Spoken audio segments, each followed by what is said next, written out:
everybody. Hello, fellow gardeners. So today I just thought I'd do a quick video on topping peppers and my slight different stance on doing it. So when I first started gardening, topping peppers was very popular. A lot of people were doing it. It was kind of a rave. There's tons of videos on topping peppers. If you're not familiar with that term, please Google topping peppers and you will see tons of stuff out there. However, just for a quick reference, you typically would take a transplant that has some 4 or 5 established leaves on it. You cut the top of the plant off, the apical stem, and then the growth hormones that are focused on the apical stem to grow up are redistributed in the plant, and therefore you start getting new growth on your axillary nodes and on the stems and various, more leaves, make a bushier plant rather than a taller plant. And a lot of people do this. I have nothing against it. I did it for years.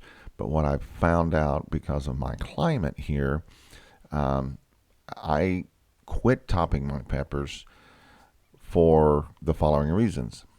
In July and August, we get extremely hot months, hot weather here in North Texas, where I live. And it's not out of the ordinary to be 100 degrees, and it could be every day 100 degrees, 98 to 105 degrees. Last year was a good example, and it was an abnormal summer because it was so hot for so long. But in April, we got 100-degree heat, and it stayed at that level all the way through into September. So it was a disaster for gardening. I mean, pretty much just threw that out. And, a lot of people complained about it, but you don't have control over that. So unless you got climate-controlled, high tunnels or some kind of indoor thing to protect your plants, that you're going to have issues. Okay, plants shut down in that kind of heat. Even peppers, where they like the heat, typically they can handle into the 90s, but when you get into the hundreds, everything's going to shut down. Maybe other than okra. Okra is the one plant that will really stand the heat. But so given that, I do my transplants in March and maybe the 1st of April. And here I'm showing you some giant Marconis that I have grown this season, and they've done really well. I've already harvested many off of here. They're even bigger than this. But so I am not topping my peppers so that I can get that first 1 or 2 flushes of fruit that come on board prior to me getting into that July and August intense heat. I know my plants are going to shut down during that time. So,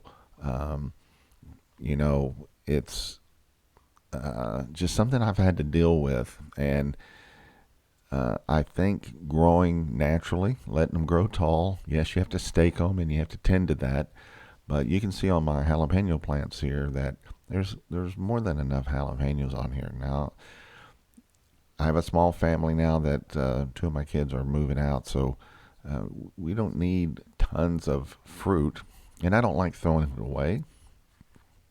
I will freeze if I need to.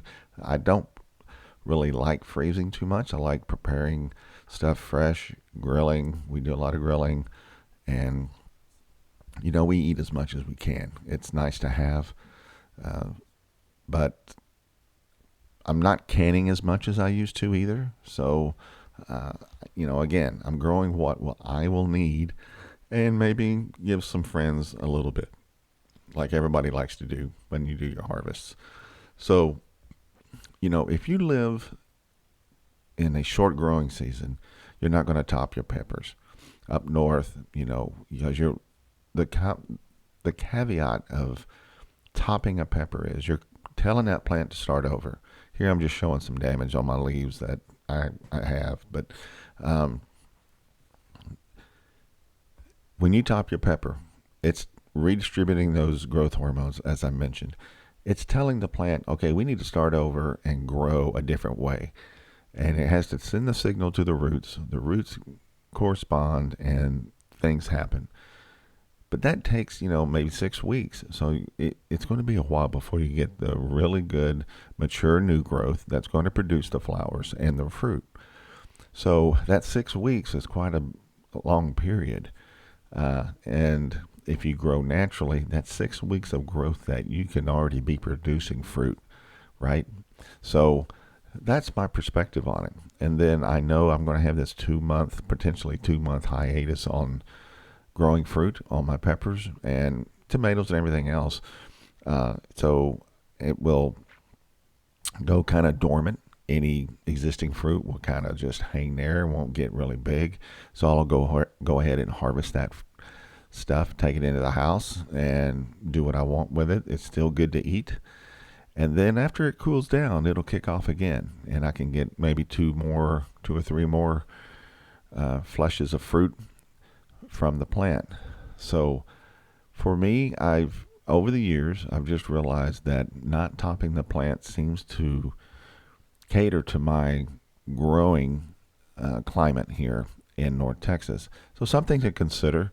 If you're topping your peppers and you're having good luck with it, and you have a long growing season, more power to you. If you live in a very hot climate, here in North Texas we have crazy weather, but in Arizona too, New Mexico, anywhere where you get extreme heat, this might be something to consider. Now, again, if you have a climate-controlled greenhouse or high tunnel, things would be different. I don't have that luxury. I got a very small garden in my home residence here. So, again, do what works best for you. But I just thought I'd give my stance on it.